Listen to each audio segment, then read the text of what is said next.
Welcome to Dweller of the Dark. We are a channel honoring the yellowed and blackened bones of many prominent authors. We will be digging up several obscure, strange, and forgotten authors who influenced many of the great horror, science fiction, and fantasy writers today. Comment below if you like. If you have authors that you'd like to see recognized, list them in the comments or contact our author page. Authors, we are always looking for fresh blood. Contact us if you want to be featured. Subscribe for more tales of the horrifying, obscure, strange, and forgotten. We'll have quite a collection climbing out of the tombs. If you like any of our tales, crush the like button below. Loyal fans, as promised, we will be rewarding more listeners in the future with dedications and prizes. Check out our other stories on YouTube and our websites. YouTube, Dweller of the Dark. Official WordPress website, dwellerofthedark.com. Find us on Facebook, Jeffrey LeBlanc Horror Writer. Find our books on Amazon and contact us on Twitter or Instagram.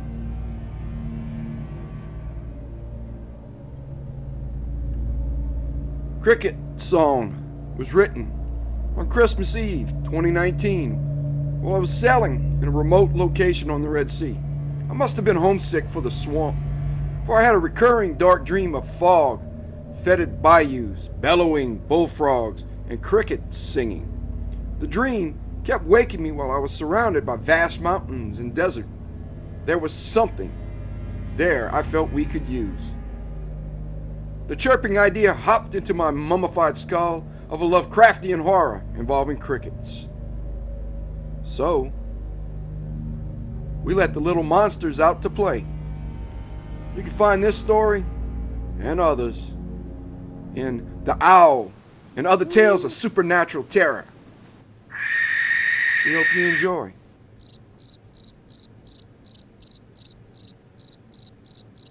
Cricket Song by Jeffrey LeBlanc.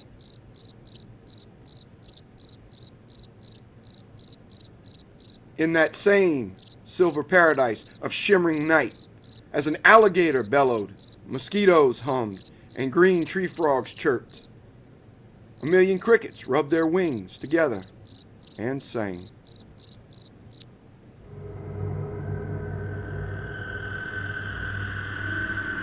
Marie and Paul Galatois stared on a skull-white moon. The young couple saw its reflection as silver ripples on the ebony waters of the Atchafalaya River. They playfully went out for a stroll up to the river's banks. A long vacation in the country had brought them to this place of peace. Both were feeling the exhilaration of youth. Both the slight fatigue of a great meal, great wine, and a fragrant feast of spiced garlic sausage, onions, lemons, and of course, steaming crawfish, had in a way drawn them out to walk and further enjoy the scenic beauty. And maybe another drop or two of sweet red wine. "Oh, it's such a beautiful sight, honey," she said. "Mm-hmm. Oh, a wonderful adventure. I'm so glad we went down the bayou for this getaway." "Yes, it has been a great one." Then he continued with a grin and shrug. "Oh, on the getaway? Me too," he said. They heard a creaking sound back at the restaurant behind them. From the direction of the sound, light cast flickering shadows as moths danced in and between lamplights. It had been a rickety screen door on the camp porch. The screen door had creaked open and then shut. From that door, a shadow lurched forward down the gravel path towards the river. Marie, curiously, glanced over her tan shoulder. Seeing her puzzled look, Paul inquired without turning, Well,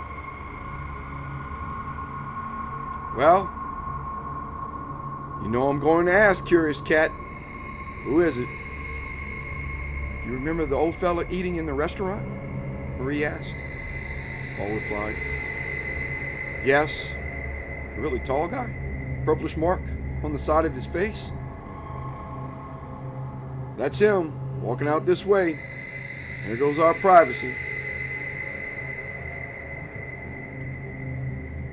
The lurching figure made it to the water's edge within the briefest of time.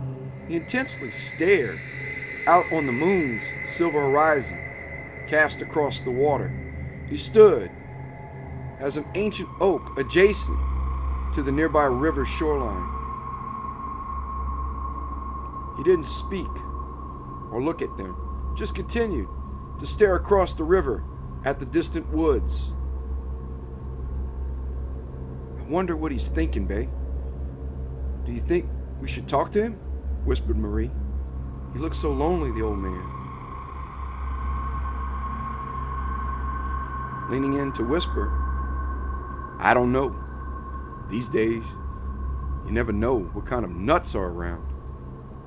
They looked at the mighty, moving river again.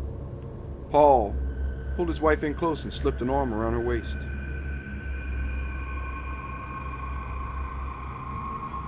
Do you hear them? The man with the purple spot asked, his voice a low, almost guttural growl. Are you talking to us, sir? Paul asked politely. The purple-marked tall man turned and looked at them. His eyes appeared with a silver glitter in the moonlight. I asked about their song. I asked if you heard them. The guttural voice croaked the words. Without a hesitation, not to offend the man, Paul asked, who was singing? Who are you talking about? The crickets, that's who. Palpable rage in the old man's voice that Paul took to be directed at him. So, with a knowing nod between them, he's nuts. The couple stood quietly. As the time went on, the music of the crickets grew ever louder, their songs a wave of natural rhythm. After a little interlude, Marie couldn't help break the silence between the couple and the man. Oh, these crickets, such wonderful creatures of nature. Peaceful and tranquil they are. Marie was making conversation with the old man. He seemed a troubled soul to her. Peaceful and tranquil? Venom dripped from his voice saying the words. The man turned away to leave.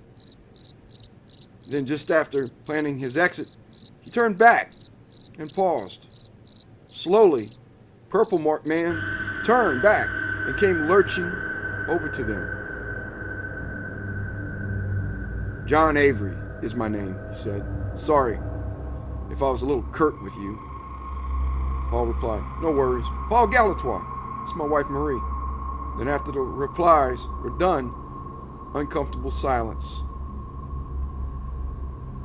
And the crickets sang on with the occasional bellow of a distant alligator, hum of mosquitoes, and chirps of green tree frogs. Such a lovely night, Marie offered. Isn't it, Paul? Sure. How wonderful it would be if it weren't for them, interrupted John Avery. He pointed out to the swamp and fields across the river. Damn crickets. The crickets? Why don't you like them? Asked Marie.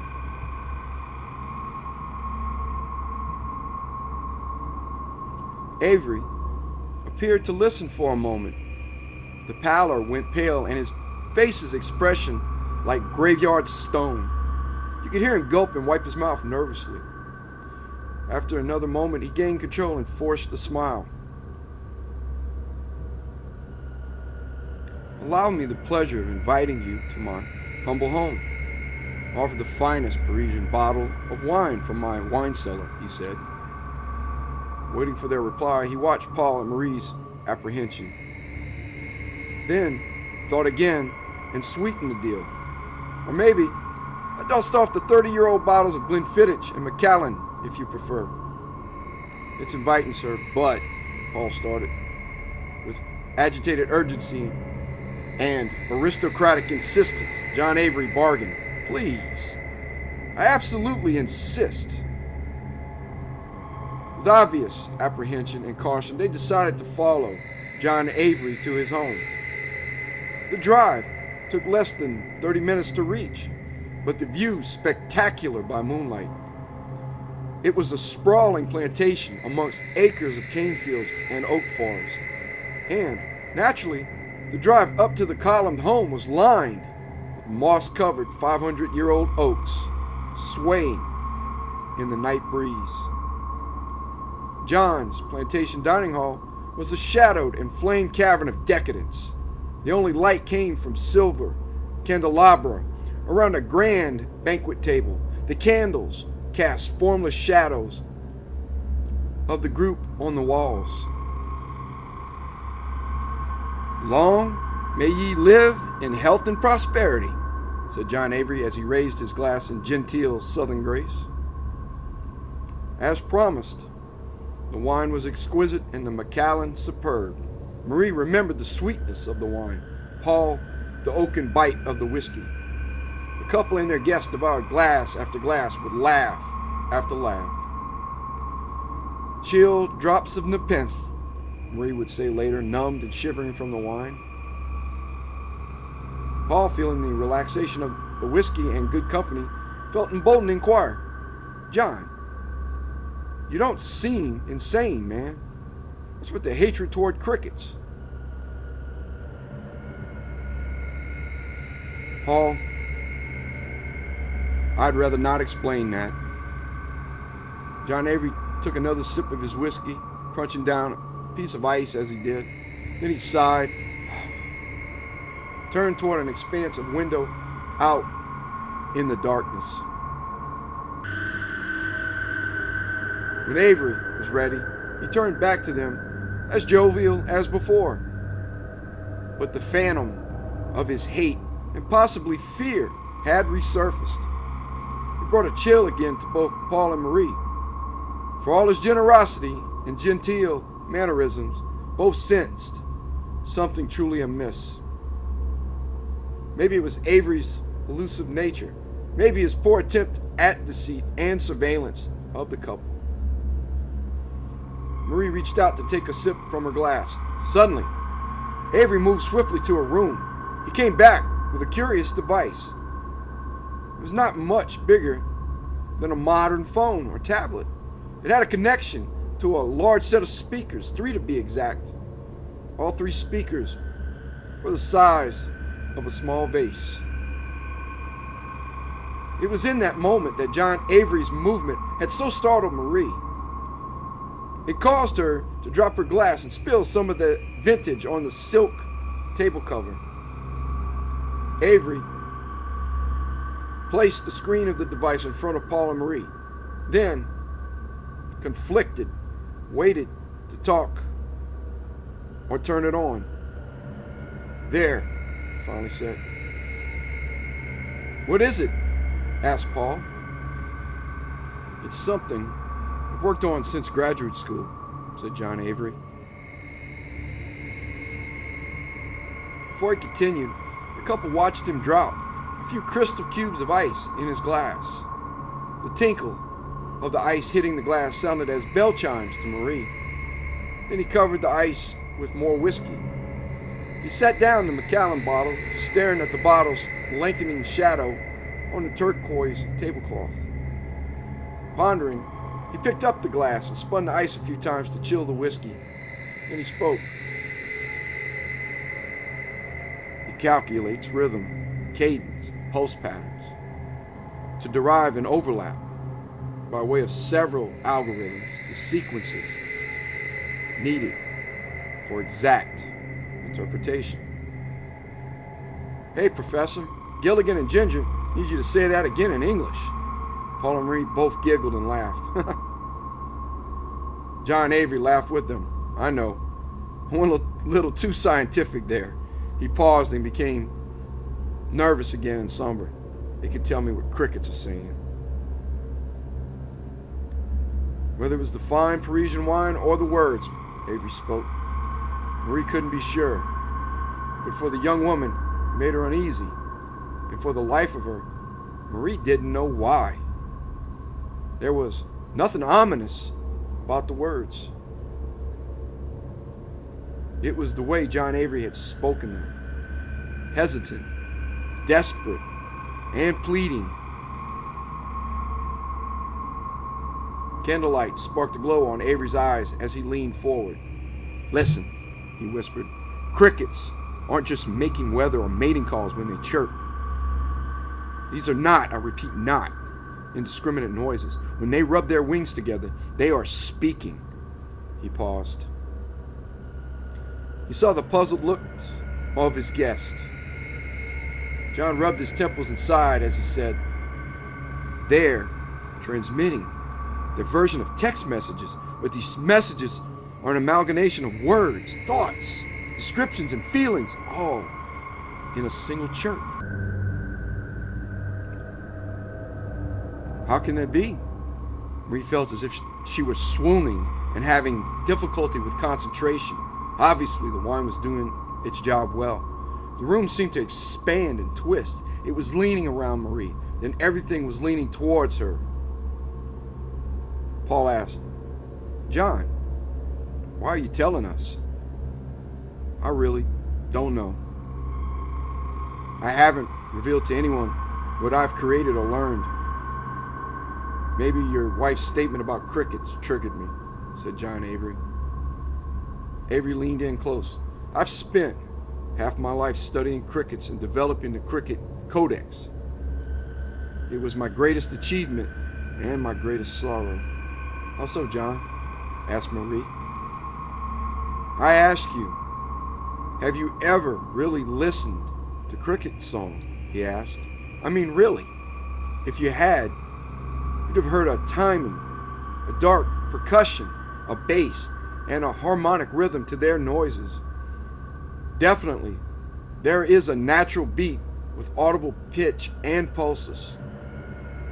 For 3 decades, I have listened," he said. "For 3 decades, I have recorded thousands of their signals and then combined them with the latest computers into the codex and interpreter. And the more I listened, the more I became convinced that their noise was greater than codex." Avery continued. 2 weeks ago, I suddenly heard the amplified pattern adjusting their signals with the latest AI software. It's not Morse code, and it has evolved beyond codex programming, too. These cricket harmonics are different. John Avery took a deep sigh, paused talking, and looked at his handheld computer. Avery's cricket interpreter. "And there's my breakthrough," he said. "After a lifetime, years of work, here it is. I've deciphered it." His throat worked convulsively as he picked up his glass and emptied it with a swallow. "In doing so, I've become Ozymandias, the destroyer of worlds." "Hey, calm that crazy down, John. It's crickets. They're just ordinary swamp-dwelling crickets." Paul had to do something before they lost John to his rants again. Paul decided to entertain his benefactor. Well, at least change the subject. "So what are they saying?"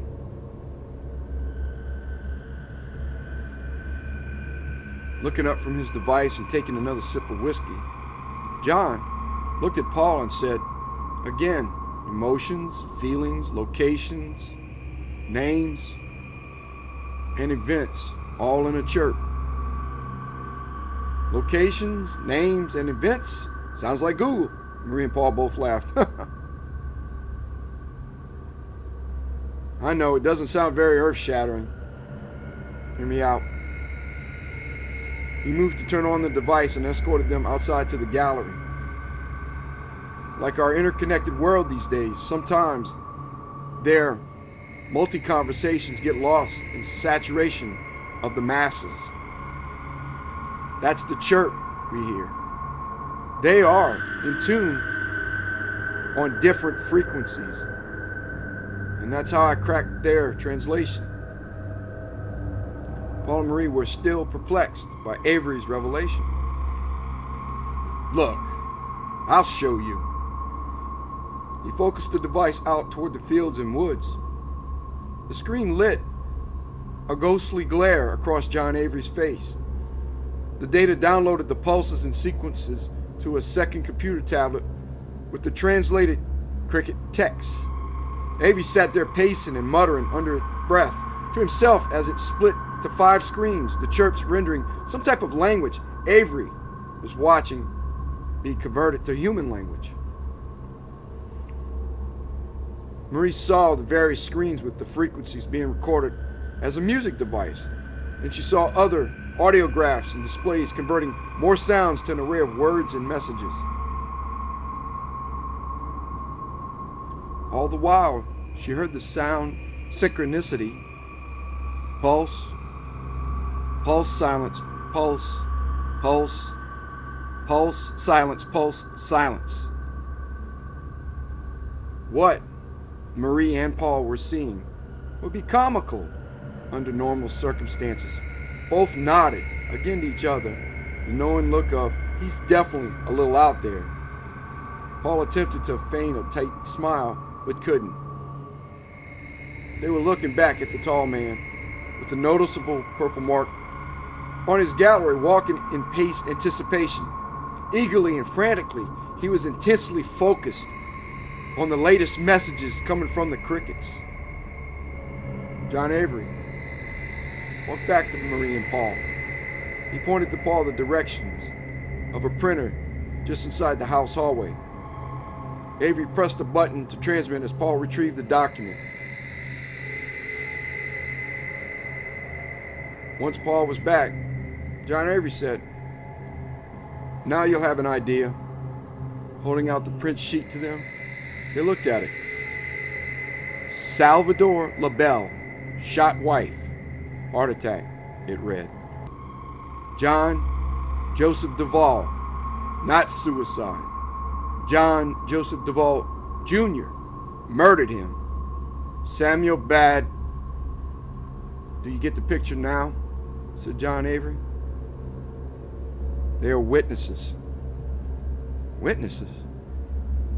Marie had to ask it even though she didn't want to. Avery held his device clenched in shaking hands. Witnesses for the past and present, dead, he whispered the answer. Oh, said Paul, with as much believability as he could fake, not to enrage Avery. I see. They walked back inside. The talk turned away from death and crickets. It became lighter again. The wind grew colder and whispered down the gallery of the aged plantation, spinning brown leaves and shifting long curtains within open windows of the place. And the crickets sang on throughout the night. Time and Tales continued into early parts of dark morning. John Avery insisted the couple stay in one of his many guest rooms. The couple, unable to drive after ingesting way too many spirits, agreed reluctantly.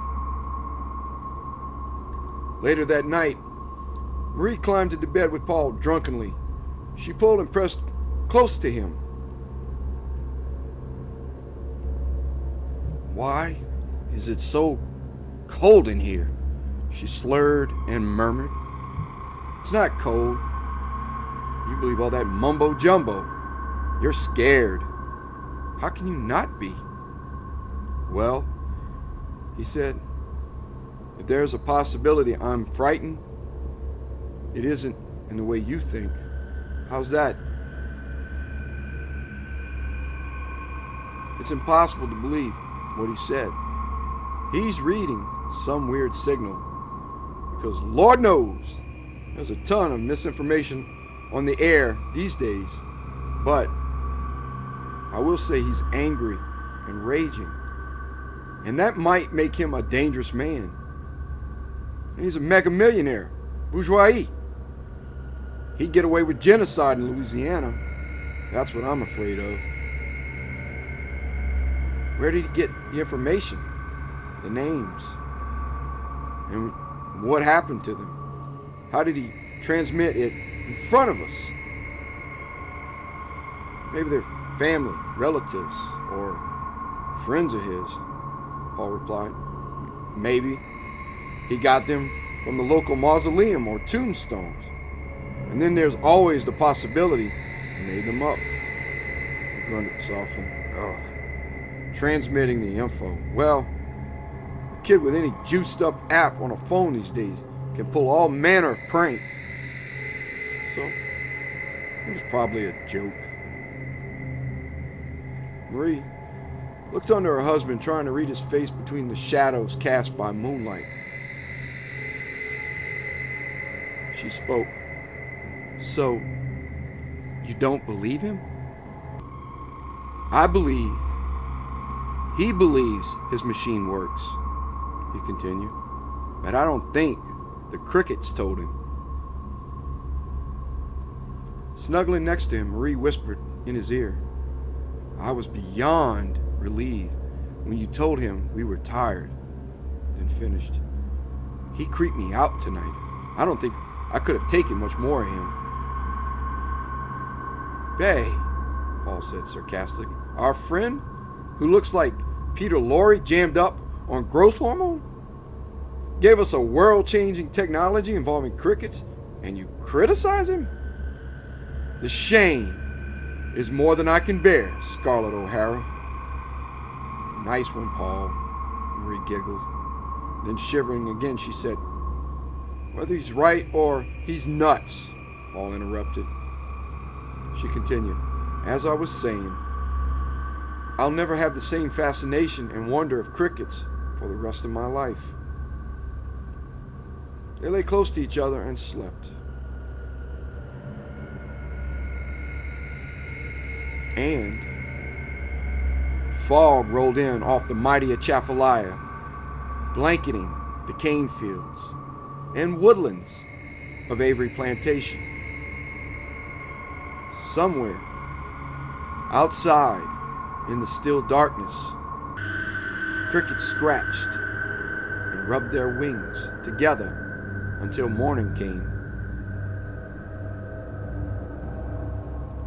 Late in the morning, a knock came to their room, waking Paul and Marie. I've made coffee and breakfast if you can eat, John Avery said. We need to talk. I need your help. After a pot of community coffee with bitter chicory and wolfing down a breakfast of ham and eggs fit for a king, Paul spoke. Well, John, we are all ears. How can we help such a gracious host? Running his hands through his hair and scratching his double chin by his purple birthmark, Avery whispered, I've been discovered. They know I can read their language. John looked at Paul and Marie, took a deep breath, and blurted, They're after me. John, we had this talk about the crazy train. Are you talking about the crickets? Inquired Paul, frustrated. Not sure if it's them, said John Avery. Either it's the crickets or something far worse. Marie had been placing a pat of butter with her knife and fork. Upon hearing his words, she felt spasms in them as her fingers cramped, and the icy chill she'd had last night had returned. Marie was uncertain, while the ice was creeping up her legs and spine. Avery, this is going on enough. You are scaring my wife. Paul was trying to sound patient. Understand me, John Avery pleaded. The crickets are natural harmonics, easily manipulated and easily controlled to generate field-bending sounds. They've been forced into blackest servitude by something. Whatever this darkness is, the dead, something from the beyond, or something demoniacal. It commands them now. It sent out these horrible messages. Why? Best guess? Whatever this unnameable force is, it's compiling a list of dead names, said Avery. It may control dead souls as it does the crickets, indirectly. Maybe it's sending out a roll call through the crickets to let the others know. This is just plain stupid, John. Listen to yourself. Ask yourself if any of this makes a lick of sense. Ask yourself, why? Paul was trying to get Avery to use his rational mind to deduce. Avery's long hands shook and trembled. I just interpret what I'm seeing. As for the why, I don't know. I don't know, he said. Maybe when there are enough names, when enough of these dark entities are summoned and are ready, Avery's head beaded with drops of sweat. His agitated throat moved convulsively. They'll break into our dimension, he said. Realizing he was losing the battle with Avery on logical thinking and sanity, Paul Galatoir paused, then asked, "What compels you to think you're in peril, sir?" "Because I made adjustments to the software.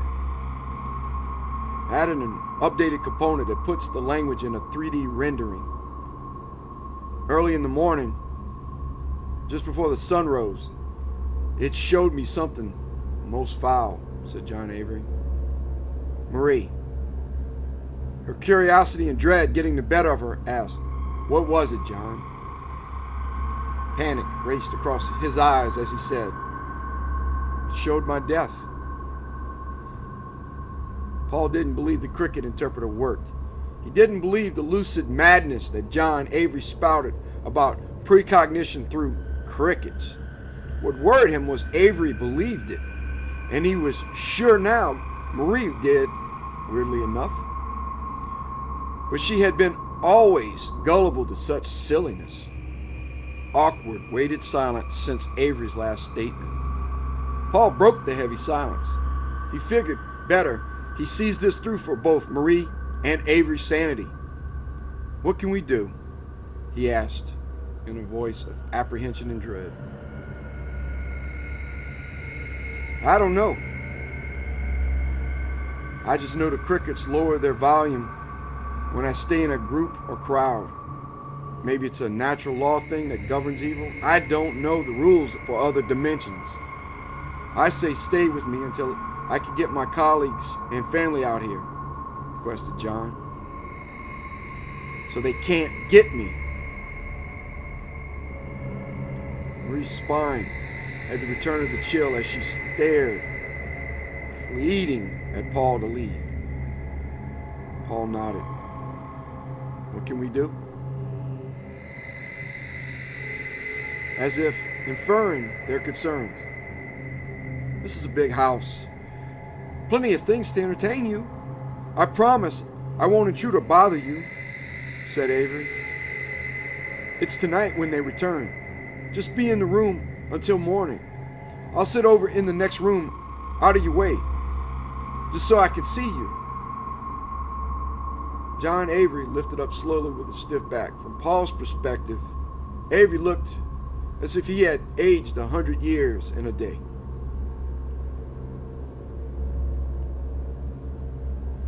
"I'll leave this in your care. Can you keep an eye on this for now?" he asked. He slid the cricket codex over to the couple. "Plenty of wine and whiskey left in the cellar. Feel free." Lurching, John Avery left before they could say another word. Avery seemed to hobble now and sway as he left their table and walked across the dining room, weaving in and out among the artwork, fine chairs and statues. In the adjacent parlor and vast library for them, he sat down at a desk filled with scientific literature facing them. They saw him reach forward and turn on an emerald blue lamp. "Now what?" said Marie. Hey, it's an open bar of $1,000 wine and whiskey. We'll entertain Master John for a little while at his chalet, dear Scarlet, said Paul jokingly. Eat the great gourmet food, purge the booze. When we've had enough of both, we'll retire for our last night. Oh, Paul, do we really have to stay? Ugh. Quiet, he'll hear you. Bae, he's a wild card. I don't want to provoke the nut. Who knows what's going on in John Avery's noggin? I don't want to take any chances. Weak and weary from concern, Marie exhaled in a sarcastic mumble. This was such a wonderful vacation. Dusk again approached Avery Plantation. Paul had been fidgeting and fumbling with John Avery's cricket codex half the afternoon. He'd looked at the applications and the records saved on the adjacent tablet. He'd even managed to figure out how to turn it on and off. That brought him a great deal of pride and a momentary smile from Marie. He was turning it on and off a third time when he heard something and saw the screen light up. It was a loud, serrated sound that increased as the last light of dusk faded to darkness. Paul and Marie had become conscious of the crickets rasping loudly outside. The codex was a light collecting data from the wireless speaker set up on the gallery. Paul flipped through the applications trying to figure out how to turn them on. Letters numbered in shorthand gave each file's use. He managed to flip the right app, the new app, and turned on the interpreter to send the new images. Marie leaned in to whisper, Avery's watching us. Oh, really? Don't be bothered by the nut. Paul sat back. She mulled over the screen with him. Let me help you. Okay. I've been waiting all afternoon for that, he smiled. Go ahead, ma'am. First, let's put this on that much larger 61-inch screen. Marie clicked the control panel and clicked the TV sync button, and she walked over to turn it on. Before she turned on the TV, she asked, You think there's something to this? Probably not. Well, let's hope not, said Paul. Paul keyed his ears on the louder drone of crickets outside. He looked down at the screen and out to the woods surrounding them. He focused and tried to listen to the crickets' noise and find some point of comparison with the graphs and audio software. He tried the displays as Marie turned on the TV. He couldn't. They both looked at the TV display and saw static and blurred images. Nothing to indicate that the device worked at all. After several minutes, Paul Galatois turned the codex off. Taking it light on the whiskey today, Paul had opted for a few glasses of wine. Marie had slowed to just a couple of glasses. Once the bottle had half emptied, Paul and Marie decided for bed. It's time, wifey, he said. Marie didn't have to be told twice. Before she'd gotten her shoe on to go up to the room, John Avery was back to their table. Where are you going? We had a deal, Avery said, almost whining. John, it's almost 1 a.m, Paul replied. We're tired. Marie and I are sorry. Well, we have to go to bed. Avery looked broken in a way that Paul and Marie couldn't quite figure out. The stoic figure, who'd been a stranger less than 2 days ago, looked like he was losing his lifelong friends. John Avery stood wordless at their reply. He gauged them, looking from one to the other with pleading, hopeless eyes. Avery appeared ready to make a last, desperate plea. When he seemed about to speak, John paused, let his wide shoulders slump. Then his gaze cast down to the floor, resigned to whatever preconceived fate he had in mind. Paul and Marie heard him swallow and sigh before he spoke any more. The awkward silence between them was back. They were strangers again. Will you take care of the cricket codex? He asked. Don't you want it? No. No need for it now. Done is done. No more fun in the sun. He cracked a wry, wan smile at the young couple and walked away. John Avery headed to his room as well.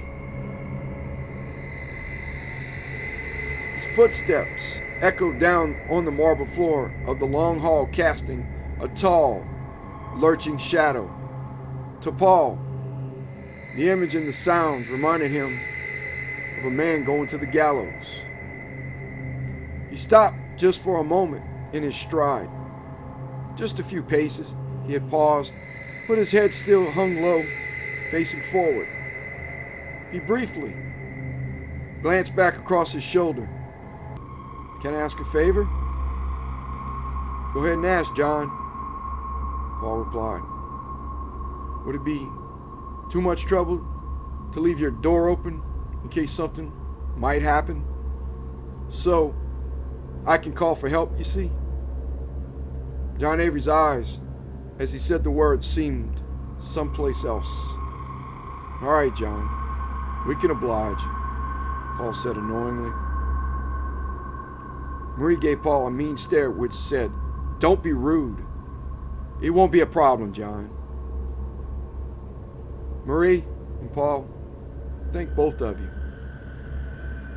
A faint smile, a momentary grin across his haggard lips, then John Avery, the lurching man with the purple mark on the side of his face, walked away.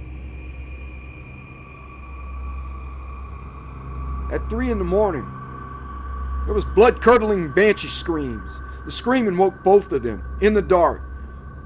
Paul felt Marie's fingers clawed and locked into his arms. Another terrified yell jolted them out of the bed, tossing covers. They were staring into the darkness of Avery Plantation. What the heck? What is it? Interrupted and gasped Marie. I have no idea. Paul threw on a pair of jeans and shirt. He kicked the fallen covers out of his way, then headed swiftly across the cold floor to the sound of the screams. Don't leave me, cried Marie. Come on, then. The hall had the look and chill of a tomb. Reaching shadows twisting between brief shards of silver moonlight from adjacent windows. No candelabra or bulb burned overhead to illuminate the shadows. Paul Galatois sprinted with Marie trailing. The couple moved across the iced marble floor to the private chamber of John Avery. His bedroom door had been pressed and crushed shut in its jamb. It wouldn't open. Paul ran a shoulder into it, but it wouldn't budge. It was closed, although Paul was sure John had made sure it had been left open before. Paul futilely banged his fist against the door. No use. Paul and Marie banged their bodies against it. Finally, Paul grabbed an iron table housing a vase. Paul picked up the table, crashing the vase into pieces, then used it to batter the door open. All the while, horrific screams were heard in all directions of the room. John Avery! John! He called while splintering the door to get in. No word. Paul continued splintering the door, cutting his hands with the jagged splintered pieces. Drops of his blood stained the door. A few heart-wrenching crashes against the doorknob, and he managed to push through.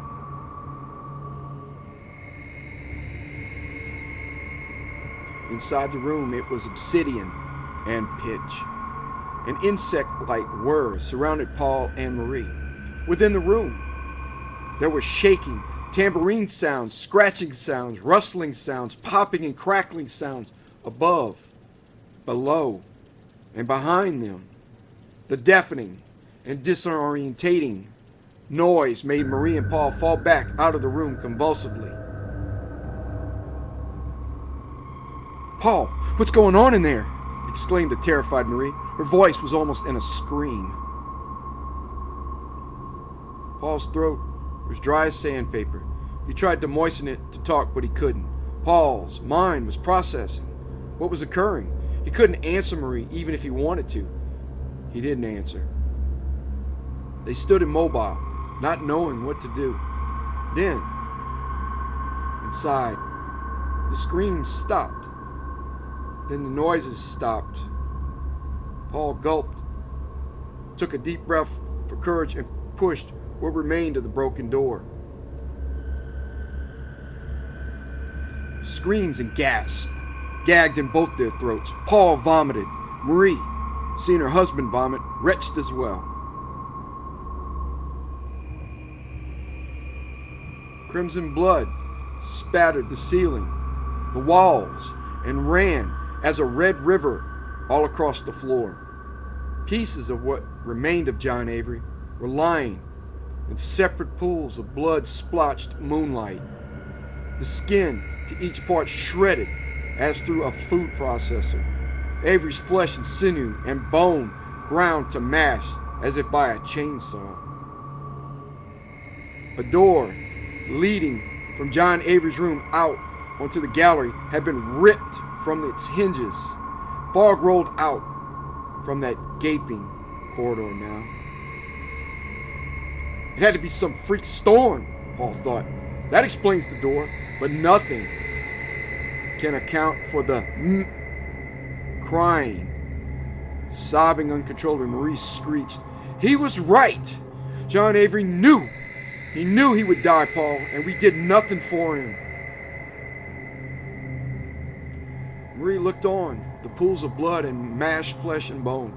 She stood paralyzed, a fist pressed against her mouth while Paul moved to something John had written by his bed. They're good kids, Paul and Marie.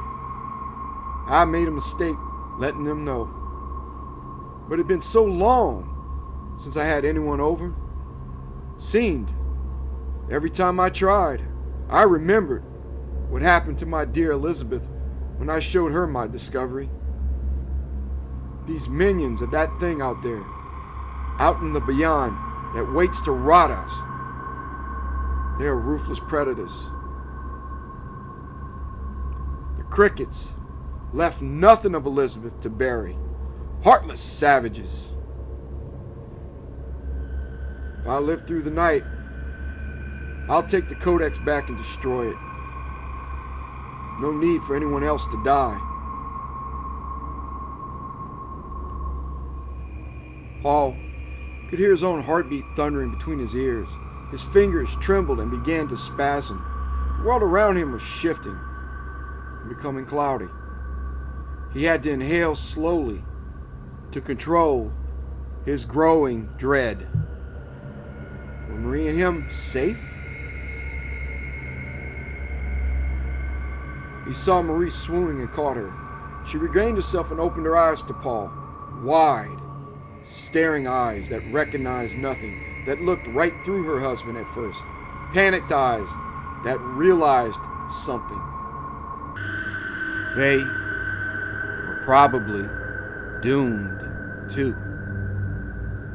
I have to know, Marie, Paul whispered in her ear, as if his knowledge would change anything. Won't matter, Paul, she said in that same, hopeless tone that dead John Avery used. Same eyes, too. Eyes stark and glazed. She heaved from him and back to him, sobbing. His eyes widened, and he waited to hear anything. In the dinner hall, where John Avery had shown his cricket codex, Paul sat with his wife. He turned the device on and watched the playback in the ghostly shadows of recorded audible. There was the static again, and then the usual spiked graphs they had seen before. Then Marie realized something. Paul, the playback was too fast. We have to slow it down here. She moved a button with her finger. The static began to dissipate. The image in the video was instant. John Avery, a hissing voice said. Then another image. It was a multitude of colossal, twisting, spider-like claws that ripped the gallery door to John Avery's room off its hinges. Then, a million crickets swarmed him. You heard the terrified man scream. Then, as they ripped his spurting head off, you heard the terrible, pig-like squeals of a decapitated man. Oh, dear God! Marie went into hysterical fits again as Paul tried to calm her. Paul Galatois was beyond numb by the image. He was spiraling into madness. That wasn't real, what he saw, was it? But then, Paul and Marie cast hopeless eyes on a new image. They saw the spidery lurker from beyond return on the screen as they sat hiding in Avery's plantation. It hissed again. Paul Galatois, and showed Paul reduced to piles of excrement and flesh in the darkness of the cellar. Then it hissed, Marie Galatois, and showed Marie torn in half with her shredded, ripped flesh and intestines strewn in the swaying oats. Marie fainted in shock. Something shattered as glass in Paul's mind. He went into fits of maniacal laughter, which neither recovered from. Well, at least until dusk, when the crickets came. Then, the crazed woman sat on a blood-pooled floor staring the gallows stare. The maniac howled with laughter, and pieces of John Avery lay scattered all around them. And outside, the silver moonlight shimmered on the ebony Atchafalaya River.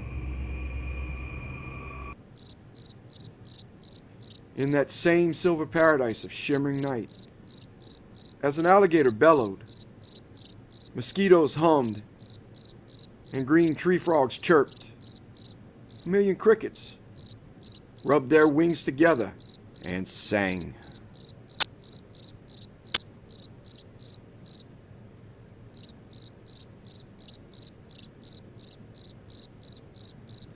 Thank you for listening. Have a great night.